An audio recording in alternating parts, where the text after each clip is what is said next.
మీ ఉద్యోగ సాధనలో మీకు తోడుగా మీ ఎస్ఎన్ఎస్ పబ్లికేషన్స్.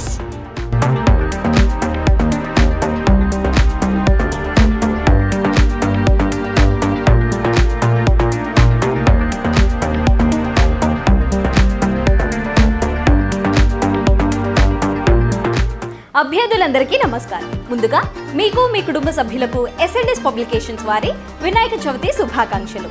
వినాయక చవితి పండుగ సందర్భంగా ఎస్ఎన్ఎస్ పబ్లికేషన్స్ వారు అందిస్తున్న భారీ ఆఫర్స్. ఈ ఆఫర్స్ ఆగస్టు 31, సెప్టెంబర్ 1 మరియు 2 కేవలం 3 రోజులు మాత్రమే. Andhra Pradesh special DSC all subjects package 1 year వ్యాలిడిటీతో కేవలం 1999 రూపాయలు మాత్రమే. Andhra Pradesh TRT SGT all subjects package 1 year వ్యాలిడిటీతో కేవలం 1799 రూపాయలు మాత్రమే. Telangana TRT SGT all subjects package 1 year వ్యాలిడిటీతో కేవలం 1799 రూపాయలు మాత్రమే. తెలంగాణ ఎక్స్టెన్షన్ ఆఫీసర్ పేపర్ 1 మరియు paper 2 all subjects package 6 months వ్యాలిడిటీతో కేవలం 1999 రూపాయలు మాత్రమే. Telangana DAO full course 6 months వ్యాలిడిటీతో కేవలం 899 రూపాయలు మాత్రమే. అదనంగా పేపర్ 1 మరియు పేపర్ 2 మెటీరియల్ పీడిఎఫ్ రూపంలో యాప్లో ఉచితంగా అందించడం జరుగుతుంది. తెలంగాణ గురుకుల Telugu paper 1 GS, paper 2 pedagogy మరియు paper 3 content full course 1 year వ్యాలిడిటీతో కేవలం 2899 రూపాయలు మాత్రమే. Telangana Gurukula maths paper 1 GS, paper 2 pedagogy మరియు paper 3 content full course 1 year వ్యాలిడిటీతో కేవలం 2899 రూపాయలు మాత్రమే. Telangana Gurukula social paper 1 GS, paper 2 pedagogy, paper 3 content full course 1 year వ్యాలిడిటీతో కేవలం 2899 రూపాయలు మాత్రమే. Telangana Gurukula physical science paper 1 GS, paper 2 pedagogy, paper 3 content full course 1 year వ్యాలిడిటీతో కేవలం 2899 రూపాయలు మాత్రమే. Telangana Gurukula biological science paper 1 GS, paper 2 pedagogy మరియు paper 3 content full course 1 year వ్యాలిడిటీతో కేవలం 2899 రూపాయలు మాత్రమే. Telangana Gurukula English paper 1 GS, paper 2 pedagogy, paper 3 content full course 1 year వ్యాలిడిటీతో కేవలం 4899 రూపాయలు మాత్రమే. APDSC school assistant Telugu content and methods, గణితం content and methods, social content and methods మరియు జీవశాస్త్రం కంటెంట్ అండ్ మెథడ్స్ ఏ ప్యాకేజ్ అయినా 1 year వ్యాలిడిటీతో కేవలం 1699 రూపాయలు మాత్రమే. Telangana DSC school assistant Telugu content and methods, గణితం content and methods, social content and methods మరియు జీవశాస్త్రం కంటెంట్ అండ్ మెథడ్స్ ఏ ప్యాకేజ్ అయినా 1 year వ్యాలిడిటీతో కేవలం 1699 రూపాయలు మాత్రమే. Andhra Pradesh TRT SGT all subjects package test series కేవలం 499 రూపాయలు మాత్రమే. అదనంగా పీడిఎఫ్ మెటీరియల్ యాప్లో ఉచితంగా లభించడం జరుగుతుంది. ఆన్లైన్ ఎగ్జామ్స్ కొరకు ప్లేస్టోర్లోంచి ఎగ్జామ్స్ అడ్డా యాప్ అనేది డౌన్లోడ్ చేసుకోగలరు. Telangana TRT SGT all subjects package test series కేవలం 499 రూపాయలు మాత్రమే. అదనంగా పీడిఎఫ్ మెటీరియల్ యాప్లో ఉచితంగా లభించడం జరుగుతుంది. ఆన్లైన్ ఎగ్జామ్స్ కొరకు ప్లేస్టోర్లోంచి ఎగ్జామ్స్ అడ్డా యాప్ అనేది డౌన్లోడ్ చేసుకోగలరు. తెలంగాణ గురుకుల Telugu content and methods online exams 90 days programme కేవలం 499 రూపాయలు మాత్రమే. ముఖ్య గమనిక, ఆన్లైన్ ఎగ్జామ్స్ సెప్టెంబర్ 5, 2022 నుంచి ప్రారంభించడం జరుగుతుంది. ఆన్లైన్ ఎగ్జామ్స్ కొరకు ప్లేస్టోర్లోంచి ఎగ్జామ్స్ అడ్డా యాప్ అనేది డౌన్లోడ్ చేసుకోగలరు. ఆంధ్రప్రదేశ్ ప్రిలిమ్స్ మరియు mains SA constable full course 1 year వ్యాలిడిటీతో కేవలం 599 రూపాయలు మాత్రమే. ఆంధ్రప్రదేశ్ ప్రిలిమ్స్ మరియు mains SA constable full course 1 year వ్యాలిడిటీతో కేవలం 1399 రూపాయలు మాత్రమే. అదనంగా 10 books ఉచితంగా పంపించబడును. Telangana mains SA constable full course 1 year వ్యాలిడిటీతో కేవలం 599 రూపాయలు మాత్రమే. Telangana mains SA constable full course 1 year వ్యాలిడిటీతో కేవలం 1499 రూపాయలు మాత్రమే. దీనితో పాటుగా 10 books ఉచితంగా పంపించబడును. తెలంగాణ ఎస్ఏ కానిస్టేబుల్ ప్రిలిమ్స్ ఎగ్జామ్స్లో 95% ప్రశ్నలు మన ఎస్ఎన్ఎస్ పబ్లికేషన్స్ రీజనింగ్ బైలింగ్వల్ బుక్లోంచి వచ్చాయని తెలియచేయడానికి సంతోషిస్తున్నాము. ఈ ఆఫర్లో ఈ రీజనింగ్ బుక్తో పాటుగా తెలంగాణ ఉద్యమం రాష్ట్ర అవతరణ బుక్ కూడా ఈ ఆఫర్లో భాగంగా మీకు ఉచితంగా లభించడం జరుగుతుంది. ఈ యొక్క ఆఫర్ కేవలం ఆగస్టు 31, సెప్టెంబర్ 1 మరియు 2 కేవలం 3 రోజులు మాత్రమే. ఈ ఆఫర్స్ మీ సొంతం చేసుకోవాలనుకుంటున్నారా? అయితే వెంటనే ప్లే స్టోర్లోంచి ఎస్ఎన్ఎస్ పబ్లికేషన్స్ యాప్ అనేది డౌన్లోడ్ చేసుకొని ఆన్లైన్ క్లాసెస్ పర్చేస్ చేసుకోగలరు. For any other details please contact 8070 555 777 9032064822. మనకున్నటువంటి ట్రేస్ మూలకాలలో 3 ఇంపార్టెంట్ మూలకాలు అత్యంత ఆవశ్యకమైనవి. సో వాటికి సంబంధించి మనం చూసుకుంటే మొట్టమొదటిది వచ్చేసి ఐరన్, రెండవది అయోడిన్, 3 ఫ్లోరిన్. సో ఈ 3 ట్రేస్ మూలకాలుగా పిలువబడుతున్నాయి. అంటే ఉన్నటువంటి ఖనిజ లవణాల మొత్తంలో మనం చూసుకున్నప్పుడు తక్కువ మొత్తంలో అవసరమైనటువంటి వాటిని మనం ఏమన్నాం, ట్రేస్ మూలకాలుగా చెప్పుకున్నాం. నో డౌట్ అన్ని మినరల్స్ కూడా మనకు మిల్లీగ్రాములలో కావాలి. ఓకేనా? సో ఇక్కడ మనం చూసుకుంటే ఈ ట్రేస్ మూలకాలకు వచ్చినప్పుడు ట్రేస్ మూలకాలలో స్థూల మూలకంగా ఏ ఖనిజ లవణాన్ని చెప్తారు అంటే ఐరన్ను చెప్తారు. ఓకేనా? సో ట్రేస్ మూలకాలలో స్థూల పోషకంగా, ఎందుకంటే ఉన్నటువంటి ట్రేస్ మూలకాలలో అత్యధికంగా మానవ శరీరానికి అవసరమైనటువంటిది ఈ ఐరన్. ప్రధానంగా ఐరన్ అనేటటువంటిది హిమోగ్లోబిన్ యొక్క ఏర్పాటుకు అవసరమవుతుంది. ఈ హీమోగ్లోబిన్ అనేటటువంటి పదార్థము తీసుకుంటే ఇది 2 రకాలైనటువంటి పదార్థాల కలయిక. ఒకటి హీము, 2 గ్లోబిన్ అనే ప్రోటీన్. ఇక్కడ హీమ్ దేన్ని రిప్రజెంట్ చేస్తుంది అంటే ఐరన్ను రిప్రజెంట్ చేస్తుంది. గ్లోబిన్ అనేటటువంటి ప్రోటీన్ అంటే ఒక బంధక పదార్థ రూపంలో ఐరన్ అనేది మానవ శరీరంలో ఉంటుంది. తత్ఫలితంగా ఆక్సిజన్ మరియు కార్బన్ డయాక్సైడుల రవాణాకు, ఓకేనా, ఆక్సిజన్ మరియు కార్బన్ డయాక్సైడుల రవాణాకు, ఆక్సిజన్ ఏమో ఆక్సీ హెమోగ్లోబిన్ రూపంలో, కార్బన్ డయాక్సైడ్నేమో కార్బామినో హెమోగ్లోబిన్ రూపంలో ఏం చేస్తుంది, ఇది ప్రత్యేకంగా రవాణా చేయడంలో అత్యంత ఆవశ్యకమైనటువంటి పదార్థం. ఈ హెమోగ్లోబిన్ అనేది రక్తానికి ఏం చేస్తుంది, ఎరుపు రంగును అందిస్తుంది. ఓకేనా? సో హెమోగ్లోబిన్లో ఐరన్ ఉండడం వలనే ఇక్కడ ప్రత్యేకించి ఇది సాధ్యమైంది. ఎందుకంటే ఈ మొత్తం హెమోగ్లోబిన్ అనేటటువంటి చూసుకున్నప్పుడు 4 పోర్ఫిరిన్ రింగులతో తయారవుతుంది. ఈ 4 పోర్ఫిరిన్ రింగులు తీసుకున్నప్పుడు, ఓకేనా, ఒక్కొక్క పోర్ఫిరిన్ రింగ్లో ఒక ఐరన్, అట్లా 4 ఐరన్ అణువులు ఏం చేస్తాయి, ప్రత్యేకించి ఆక్సిజన్ను రవాణా చేస్తాయి. అంటే hemoglobin at a time 4 oxygen పరమాణువులను ఏం చేయగలదు, క్యారీ చేయగలిగినటువంటి సామర్థ్యాన్ని కలిగి ఉంటుంది. ఓకే, మరి ఇక్కడ ఈ హెమోగ్లోబిన్ అనేటటువంటి తగ్గినప్పుడు లేదా ఐరన్ గనక లోపిస్తే సర్వసాధారణంగా వచ్చేటటువంటి అపస్థితినే మనం ఏమని పిలుస్తాం, అనీమియా అని పిలుస్తారు. ఓకేనా? సో ఈ చిన్నపిల్లలలో సర్వసాధారణంగా కలిగేటటువంటి ఒక అపస్థితి యొక్క అనీమియా.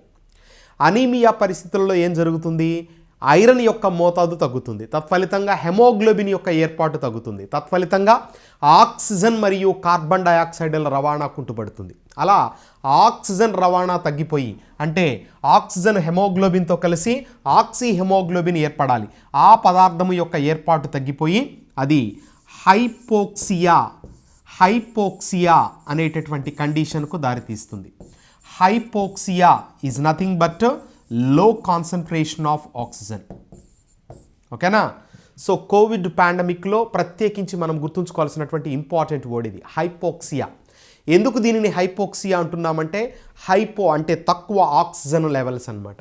ఓకే, అలా తక్కువ ఆక్సిజన్ లెవెల్స్ ఉండడం ఫలితంగా శరీర కణాలకు, ముఖ్యంగా మెదడు కణాలకు, హృదయ కండర కణాలకు సరి అయిన మోతాదులో ఆక్సిజన్ అందనటువంటి పరిస్థితి దాపురిస్తుంది. ఓకే, సో ఇది ఈ యొక్క అనీమియాకు సంబంధించి. మరి భారత ప్రభుత్వం ఈ అనీమియాను రెగ్యులేట్ చేయడంలో భాగంగా 2012 నుంచి ఒక వినూత్న కార్యక్రమాన్ని అమల్లోకి తీసుకొచ్చింది. దాన్నే మనము WIFSగా పిలుస్తాం.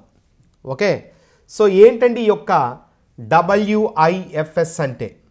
So this is nothing but weekly. So WIFS, మరి యొక్క WIFS అంటే అర్థము weekly iron and folic acid supplementation. So ఈ యొక్క WIFS ప్రోగ్రామ్ను భారత ప్రభుత్వం ముఖ్యంగా కుటుంబ మరియు ఆరోగ్య మంత్రిత్వ శాఖ వారు, family and ministry of health and family welfare, government of India, వీళ్ళు ఏం చేశారంటే యూనిసెఫ్తో జతకూడి ప్రత్యేకించి ఈ యొక్క weekly iron and folic acid supplementation ప్రోగ్రామ్ను 2012 నుంచి ప్రారంభించడం జరిగింది. ఓకే, సో అలా 2012లో ప్రారంభమైనటువంటి ఈ యొక్క కార్యక్రమం ద్వారా ఫోలిక్ ఆమ్లం అనేటటువంటిది ఒక విటమిన్, ఆ విటమిన్ను ప్లస్ ఐరన్ను అందించడానికి ప్రయత్నం జరుగుతోంది. ఇక్కడ 1వ తరగతి నుంచి 12వ తరగతి వరకు చదువుతున్నటువంటి 1 నుంచి 12వ తరగతి వరకు అంటే ఇంటర్మీడియట్ వరకు చదువుతున్నటువంటి విద్యార్థులకు ఈ యొక్క ఐరన్ డెఫిషియన్సీ అనేది లేకుండా ఉండడం కోసం ప్రత్యేకించి 2012లో ఎస్టాబ్లిష్ చేసినటువంటి ప్రోగ్రామే ఈ యొక్క weekly iron and folic acid supplementation programme. Okay, so ఈ కార్యక్రమాన్ని అనుసరించి ప్రతి ఒక్కరికి కూడా బ్లూ కలర్లో ఉండేటటువంటి ప్రత్యేకమైన ఐరన్ ట్యాబ్లెట్స్ను ఏం చేస్తున్నారు, అందించడం అనేటటువంటిది కూడా జరుగుతూ ఉంది. ఓకే, సో తత్ఫలితంగా పోషకాహార సంబంధంగా వచ్చేటటువంటి ఐరన్ లోపాన్ని ఎదుర్కోవడానికి ప్రయత్నాలు అయితే జరుగుతూ ఉన్నాయి. మరి ఇక్కడ ఈ ఐరన్కు సంబంధించినటువంటి మోతాదుల పరంగా మనం గనక చూసుకుంటే, ఓకేనా, ICMR రికమెండ్ చేసినటువంటి రికమెండెడ్ డైటరీ అలవెన్సెస్ 2020 ప్రకారం మనం తీసుకుంటే మ్యాన్లో ఐరన్ అనేది పర్ డే ఎంత తీసుకోవాలంటే 19 మిల్లీగ్రామ్స్ తీసుకోవాలా. ఉమెన్లో అయితే 29, ప్రెగ్నెంట్ ఉమెన్ అయితే 27 milligrams per day, lactating 0 to 6 months అయితే 23 మిల్లీగ్రామ్స్ పర్ డే, చాలా అధిక మోతాదులో కావాలి. మరి ఇన్ఫాంట్స్కి వచ్చినప్పుడు 6 to 12 monthsకి వస్తే 3.0, చిల్డ్రన్కి వచ్చినప్పుడు 8.0 1 to 3 years దాకా, 4 to 6 years 11, 7 to 9 years 15, బాయ్స్కి వచ్చినప్పుడు 10 to 12 years 16 అయితే 13 to 15 years 22 అవుతుంది, 16 to 18 years 26 milligrams per day తీసుకోవాలి.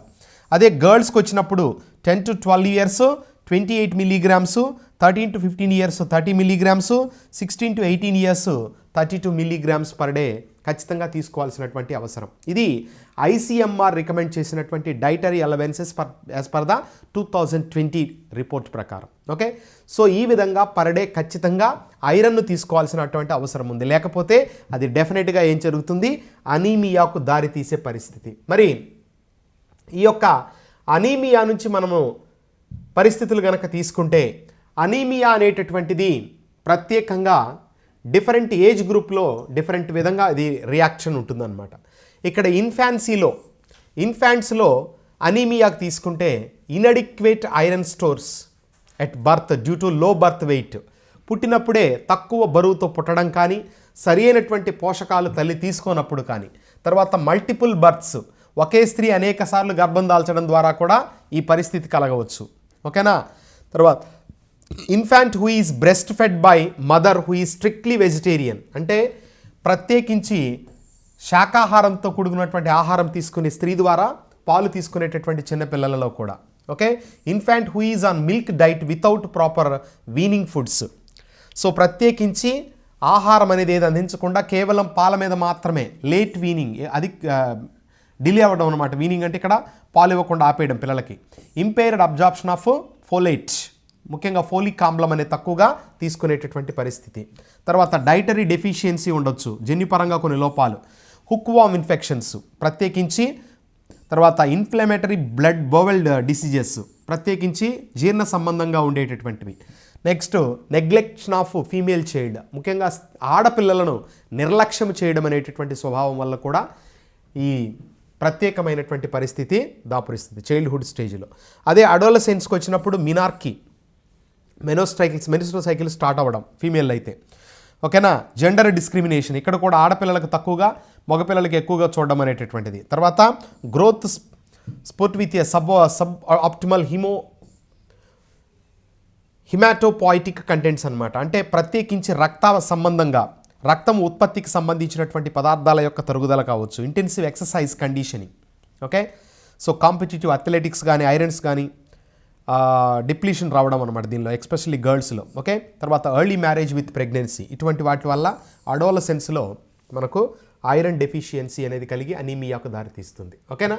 ఇక ప్రెగ్నెన్సీలో తీసుకున్నప్పుడు ఇంక్రీజ్ రిక్వైర్మెంట్ ఎక్కువ ఉంది, బట్ ఇక్కడ డిమాండ్ ఎక్కువ ఉంది, కన్జంప్షన్ తక్కువగా ఉండడం.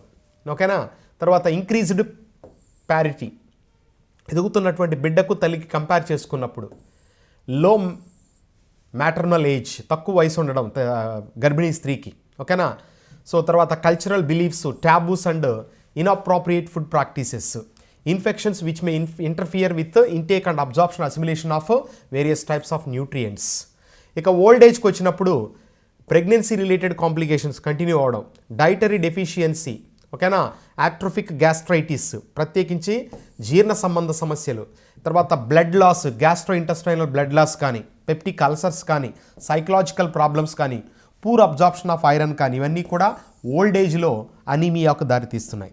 తర్వాత అడల్ట్స్కి వచ్చినప్పుడు క్రానిక్ ఇన్ఫెక్షన్స్, ట్యూబర్క్యులోసిస్ కానీ, మ్యాలిగ్నెన్సీ, క్యాన్సర్ కానీ, డయేరియా కానీ, మలేరియా, ఇటువంటి వాటితో బాధపడడం. తర్వాత గ్యాస్ట్రిక్ ఇంటెస్టైనల్ సర్జరీకి సంబంధించి జిఐ ట్రాక్ సర్జరీస్ ఉండొచ్చు.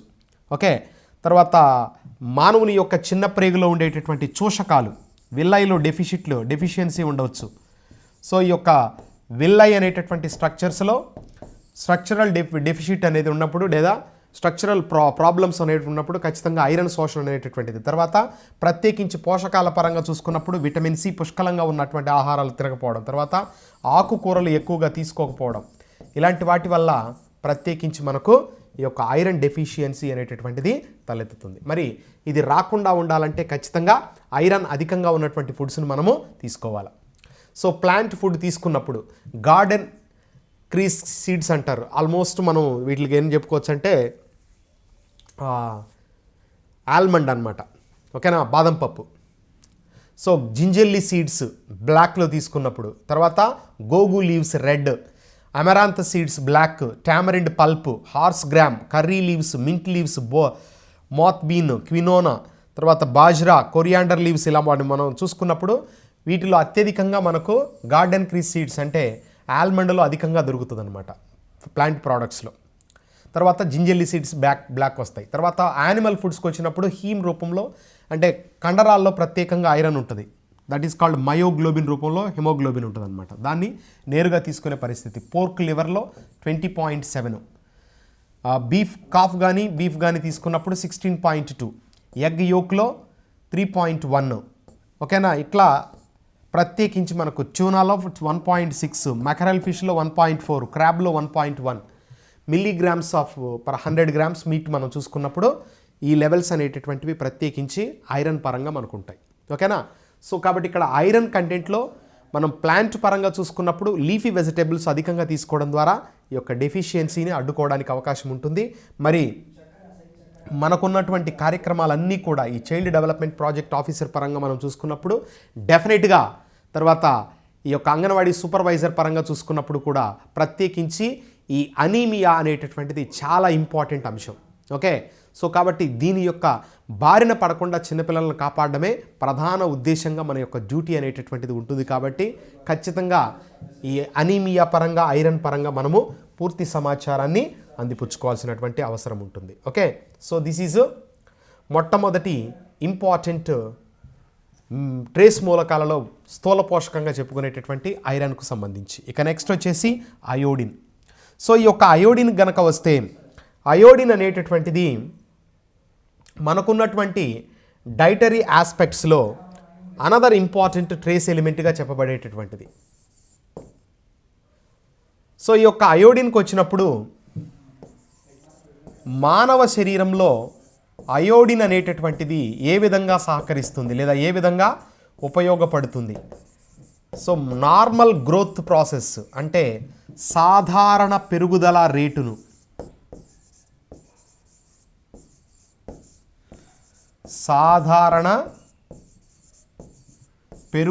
రేటును, దీన్నే మనము బేసల్ మెటబాలిక్ రేట్ అని పిలుస్తాం.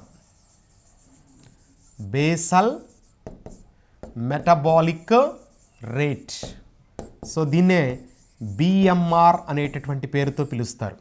ఓకేనా. సో ఈ యొక్క బేసల్ మెటబాలిక్ రేట్ అనేటటువంటి అంశానికి వచ్చినప్పుడు, ఈ బేసల్ మెటబాలిక్ రేట్ అనేది ఒక వ్యక్తి రిలాక్స్డ్గా ఉన్నప్పుడు వారి యొక్క శరీరంలో జరిగే జీవక్రియలను గనక మనం అధ్యయనం చేస్తే దాన్నే మనము సాధారణ జీవక్రియ రేట్ లేదా బేసల్ మెటబాలిక్ రేట్ అని పిలుస్తారు. ఏ వ్యక్తులలో అయితే బిఎంఆర్ అనేది రెగ్యులేట్ చేయబడుతుందో ఆ వ్యక్తులు ఆరోగ్యంగా ఉన్నట్టు. మరి ఇక్కడ బిఎంఆర్ అనేటటువంటి దానిని రెగ్యులేట్ చేయడానికి ఎవరు కావాలా? అయోడిన్ కావాలి. ఎందుకంటే ఈ బిఎంఆర్ రెగ్యులేట్ చేయడానికి ప్రత్యేకంగా థైరాయిడ్ గ్రంథి, థైరాయిడ్ గ్లాండ్ మెడ ప్రాంతంలో ఉంటుంది ఈ యొక్క థైరాయిడ్ గ్లాండ్. సో ఈ యొక్క థైరాయిడ్ గ్లాండ్ ఒక హార్మోన్ను తయారు చేస్తుంది, దానినే థైరాక్సిన్ అని పిలుస్తాం. ఓకేనా? సో థైరాయిడ్ గ్లాండ్ ఉత్పత్తి చేసే థైరాక్సిన్ అనేటటువంటి హార్మోను ప్రత్యేకంగా ఈ మెడ ప్రాంతంలో ఉండే గ్లాండ్ నుంచి విడుదల చేయబడుతుంది. ఇది సాధారణ జీవక్రియ రేట్ని నియంత్రణ చేస్తుంది. అయితే ఈ థైరాక్సిన్ ఉత్పత్తి జరగాలంటే ఎవరు కావాలా? అయోడిన్ కావాలి. ఓకేనా? సో అయోడిన్ సమపాళల్లో మనకు అందించినప్పుడు అంటే పర్ డే మన రిక్వైర్మెంట్ తీసుకుంటే ఖచ్చితంగా 0.15 milligrams of iodine per day మనకు అందించబడాలి. సో అప్పుడే మనకు అయోడిన్ సంబంధమైనటువంటి సమస్యలు ఉత్పన్నం కాకుండా ఉంటాయి. సో ప్రత్యేకించి యొక్క థైరాక్సిన్ హార్మోన్ను ఉత్పత్తి చేయడం ద్వారా అయోడిన్ ఏం చేస్తుంది? బేసల్ మెటబాలిక్ రేట్ను, సాధారణ జీవక్రియ రేటును నియంత్రణ చేస్తుంది. తత్ఫలితంగా రోజువారు జరిగేటటువంటి సంఘటనలు మొత్తము కూడా ఏమవుతాయి? నియంత్రణ చేయబడతాయి. క్లియర్? సో మరి అలాంటి ప్రాముఖ్యత కలిగింది. తర్వాత ఈ అయోడిన్ అనేటటువంటిది లోపించినప్పుడు థైరాక్సిన్ హార్మోన్ సరిగా ఉత్పత్తి కాదు. తత్ఫలితంగా మానసిక పెరుగుదల కూడా ఏమవుతుంది? క్షీణిస్తుంది. ఇలా మానసిక పెరుగుదలకు సంబంధించి కూడా మనం తీసుకున్నప్పుడు ఓకేనా అత్యంత ఆవశ్యకమైనటువంటిది మెంటల్ గ్రోత్ అనేటటువంటిది ఏమవుతుంది? పూర్తిగా తగ్గిపోయే పరిస్థితి ఈ థైరాక్సిన్ లోపించినప్పుడు వస్తుంది. తర్వాత అయోడిన్ కనుక మనం తీసుకునే ఆహారంలో సరియైన మోతాదులో లేకపోతే థైరాక్సిన్ హార్మోన్ను ఉత్పత్తి చేసే థైరాయిడ్ గ్రంథి యొక్క పరిమాణం ఏమవుతుంది? పెరిగిపోతుంది. ఓకేనా? అలా పెరిగితే దానినే హైపోథైరాయిడిజం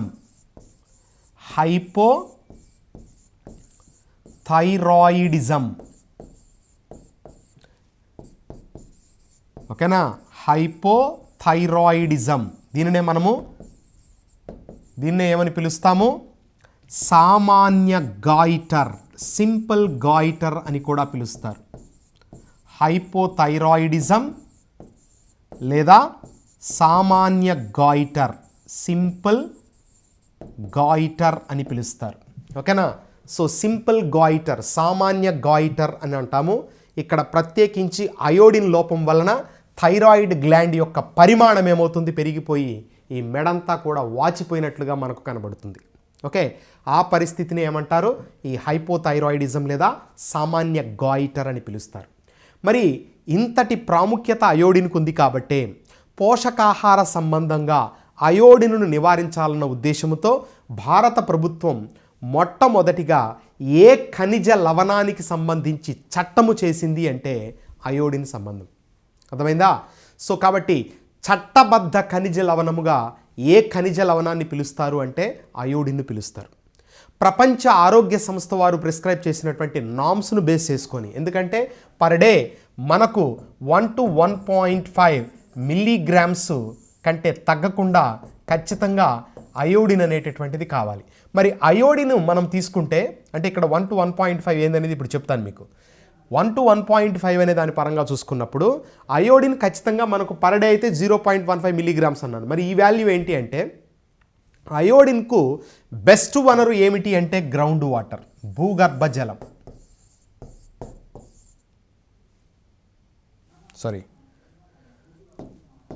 సో అయోడిన్కు బెస్ట్ వనరు ఏంటంటే సముద్రపు నీరు.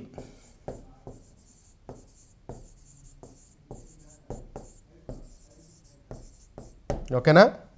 సో ఈ వాల్యూని పక్కన పెట్టేసేయండి, ఇది అవసరం లేదు మనకి. ఇది ఫ్లోరింది, సారీ కన్ఫ్యూజ్ అయ్యాను. సో సముద్రపు నీరు అనేటటువంటిది బెస్ట్ సోర్స్గా పనిచేస్తుంది. ఎవరికి? అయోడిన్కి. అంటే సముద్ర ఉత్పత్తులలో అధికంగా అయోడిన్ దొరుకుతుంది. అయితే there are so many countries and there are so many people who are far away from the what to say coastal areas. సముద్ర తీర ప్రాంతం నుంచి చాలా సుదూర ప్రాంతంలో బతుకుతున్నటువంటి వ్యక్తులు కానీ సముద్ర ఉత్పత్తులు అసలు తీసుకోని వ్యక్తులు కానీ ఉన్నారు. మరి వీరందరికీ కూడా సమపాళల్లో అయోడిన్ అందాలంటే చాలా కష్టమైన పరిస్థితి.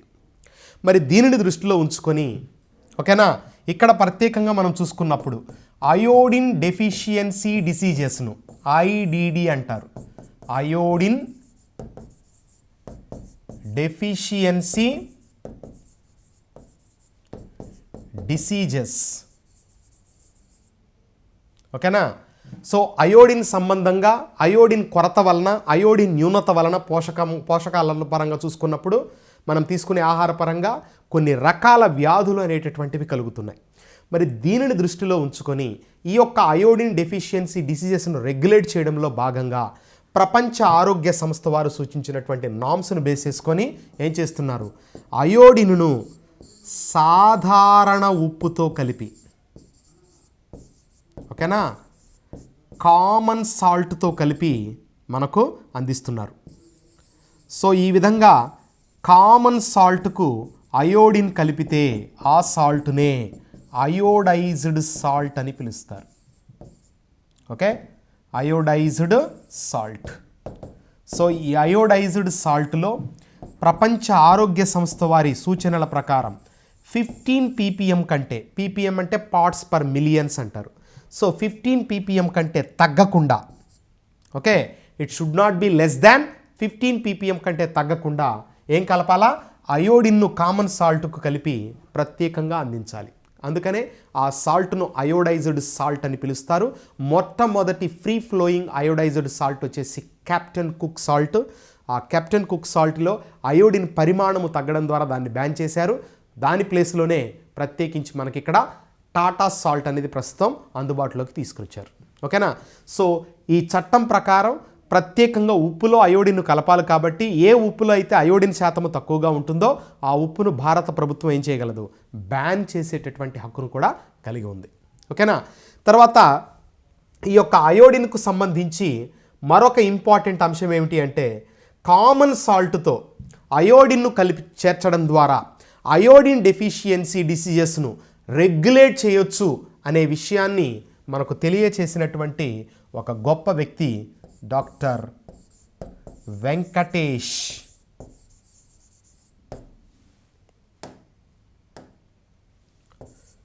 డాక్టర్ వెంకటేష్ మన్నార్ గారు. ఓకేనా. సో డాక్టర్ వెంకటేష్ మన్నార్ గారు ఈ యొక్క కామన్ సాల్ట్కు అయోడిన్ చేర్చడం ద్వారా, దట్ ఈస్ కాల్డ్ ఫోర్టిఫికేషన్ అని పిలుస్తున్నాం. అంటే fortification of salt by adding other nutrients are additional nutrients to the common salt. ఎక్కువ శాతము ఈ అయోడిన్ సంబంధంగా వచ్చే వ్యాధులకు చెక్ పెట్టొచ్చని మొట్టమొదటిగా ప్రూవ్ చేసినటువంటి వ్యక్తి డాక్టర్ వెంకటేష్ మన్నార్ గారు. ఓకేనా. సో మరి వీరి సూచనలు ప్లస్ ప్రపంచ ఆరోగ్య సంస్థ వారు అందించినటువంటి సూచనలు బేస్ చేసుకొని భారత ప్రభుత్వం ఏం చేసిందంటే, ఈ యొక్క అయోడిన్కు సంబంధించి ఓకేనా, అయోడిన్ సంబంధంగా 1960లో మొట్టమొదటిగా నేషనల్ గాయిటర్ కంట్రోల్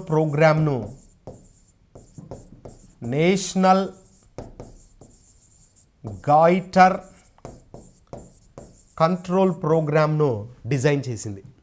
అయితే ఇక్కడ అయోడిన్ పరంగా కేవలము సామాన్య గాయిటర్ అనేటటువంటిది ఒకటే కాదు, అనేక రకాల ఇతర పరిస్థితులు లేదా ఇతర ఇబ్బందులు కూడా కలుగుతున్నాయి అన్న ఉద్దేశంతో 1960లో ప్రారంభించినటువంటి యొక్క నేషనల్ గాయిటర్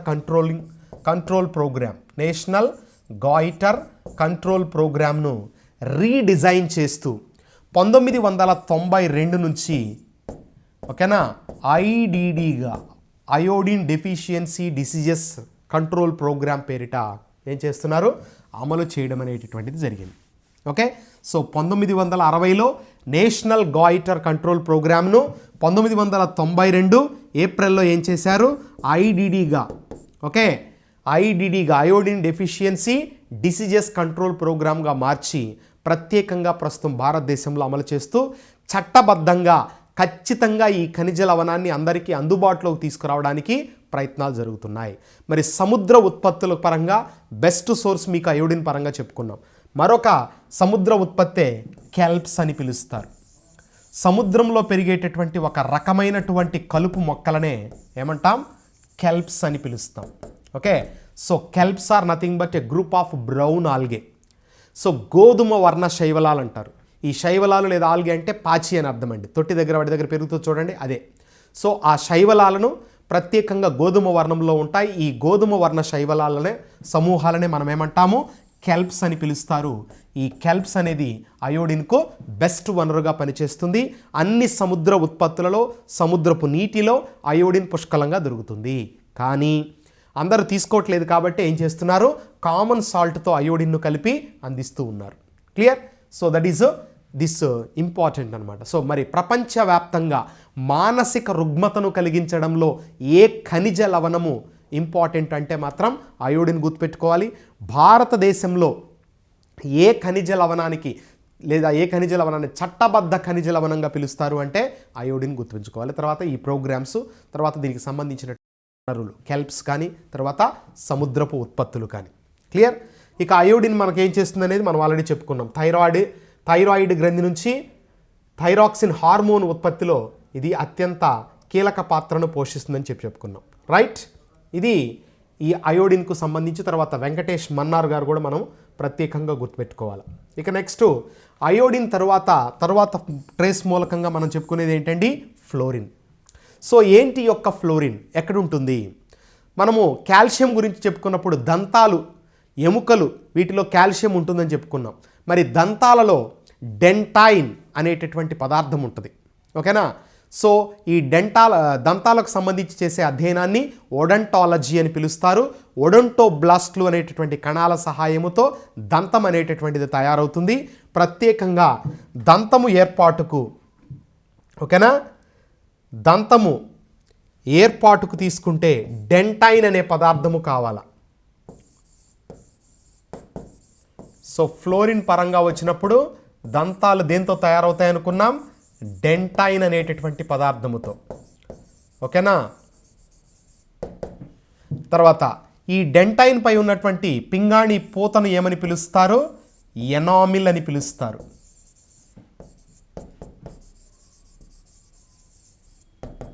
దంతాలపై ఉన్నటువంటి పింగాణి పూతనేమంటాము?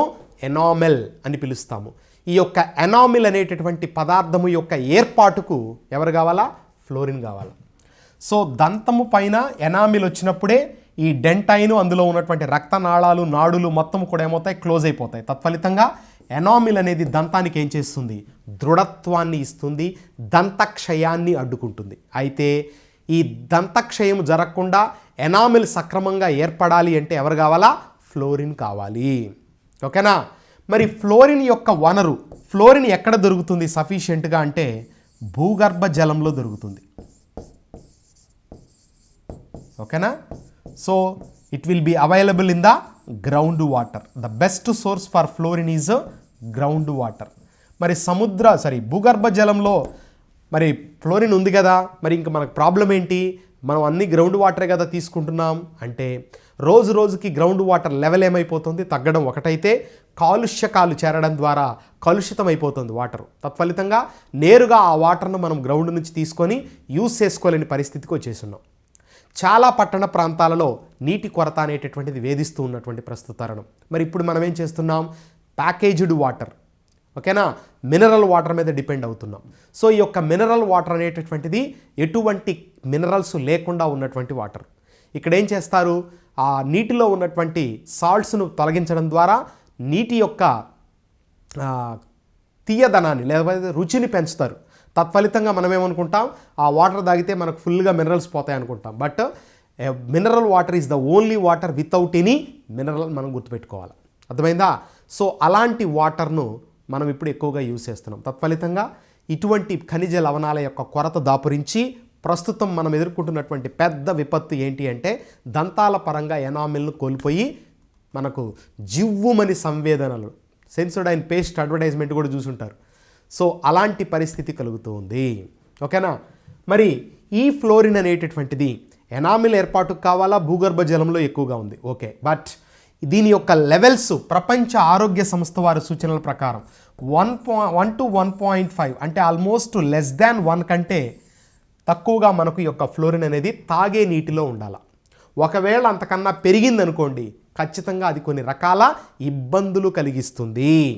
అలా ఫ్లోరిన్ అధికంగా ఉండడం ద్వారా ఓకేనా మానవునిలో కలిగేటటువంటి ఒక వ్యాధినే ఏమని పిలుస్తాము, ఫ్లోరోసిస్ అని పిలుస్తాం. ఓకేనా. సో ఫ్లోరోసిస్ అనేటటువంటిది ఏంటి, excess intake of fluorine. Almost 1 to 1.5లో WHO norms ప్రకారం తీసుకున్నప్పుడు అక్కడ దాకా వెళ్ళొచ్చు. కానీ 1 నుంచే ప్రాబ్లమ్స్ స్టార్ట్ అవుతాయి, 1 వరకు ఇబ్బంది ఉండదు. ఓకేనా. అప్ టు 1.5 దాకా పోవచ్చు అని అంటున్నారు. కానీ 1.5 బిలోనే మనం ఉండాలా, 1 కంటే తక్కువ ఉంటేనే ఇంకా బాగా శ్రేయస్కరం. ఓకే. కానీ ఇక్కడ అంతకన్నా మించింది అంటే మాత్రం అది దేనికి దారితీస్తోంది, ఫ్లోరోసిస్ అనేటటువంటి ఒక ఇబ్బందికరమైనటువంటి పోషక సంబంధ వ్యాధికి దారితీస్తుంది.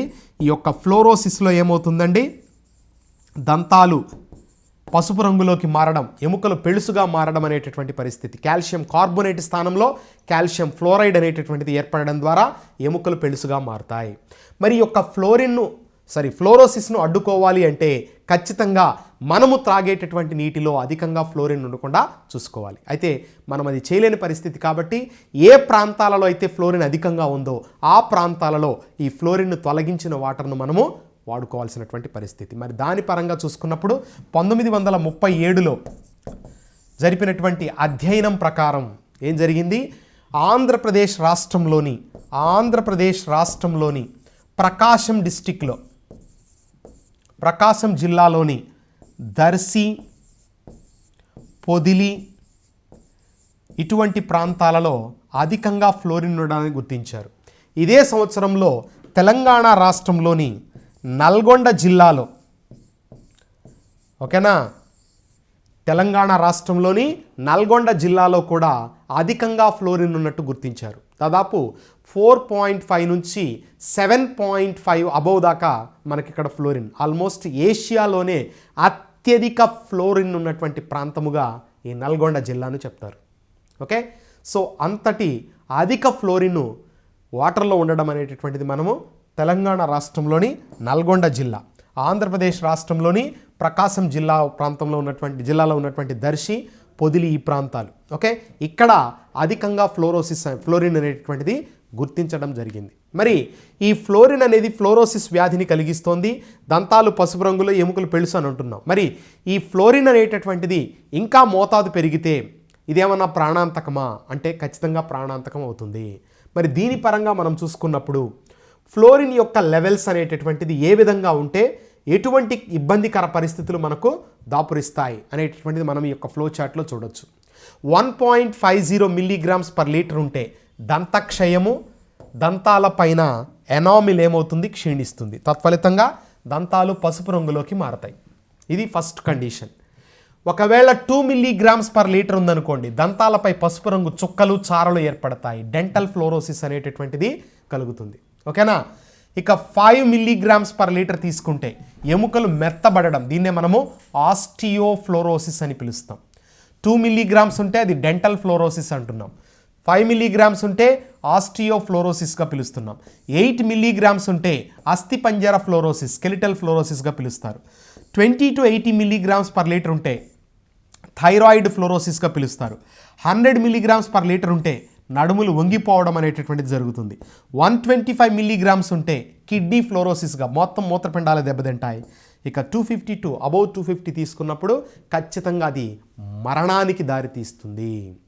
ఓకేనా. సో కాబట్టి మృత్యువాత పడడం అనేటటువంటిది కూడా ఏ ఖనిజ లవణ అధిక మోతాదులో ఉండడం వల్ల జరుగుతుంది అంటే ఫ్లోరిన్. అర్థమవుతుందా.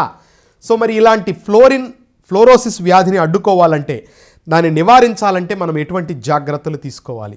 అధికంగా విటమిన్ సి ఉన్నటువంటి ఆహారం, ఖచ్చితంగా ఫ్లోరిన్ అధికంగా ఉన్నటువంటి ప్రాంతాలలో దాని యొక్క ప్రభావాన్ని తగ్గించుకోవడానికి ఏం చేయాలా, పాలు అధికంగా తీసుకోవాలి. తర్వాత బచ్చలి కూర కానీ, తర్వాత పులుపు ఉన్నటువంటి రకరకాల ఆహార పదార్థాలు అధికంగా తినడం ద్వారా, తర్వాత జొన్నలు, రాగులు, సజ్జల లాంటి పదార్థాలు తీసుకోవడం ద్వారా కొంతవరకు ఈ ఫ్లోరోసిస్ అధికంగా ఉన్నటువంటి ప్రాంతాలలో నివసించే ప్రజలలో దాని యొక్క ఎఫెక్ట్ తీవ్రతను తగ్గించవచ్చు. అంతేకాని ఎట్టి పరిస్థితులలో ఒక వ్యక్తికి ఒకసారి ఫ్లోరోసిస్ అటాక్ అయిందంటే దాన్ని సాధారణ స్థితికి తీసుకురావడం అనేటటువంటిది అసాధ్యమైనటువంటి పని. ఓకే, సో ఇది ఫ్లోరిన్ పరంగా మీరు అదనంగా గుర్తుంచుకోవాల్సినటువంటి ఇంపార్టెంట్ ఇన్ఫర్మేషన్. క్లియర్? సో కాబట్టి ఇక్కడ ఫ్లోరోసిస్ వల్ల మరణం సంభవిస్తుందా అంటే డెఫినెట్గా it may leads to even death also అనేటటువంటిది మనం ఇక్కడ ప్రత్యేకించి గుర్తుపెట్టుకోవాల్సినటువంటి అవసరం ఉంది. ఓకేనా?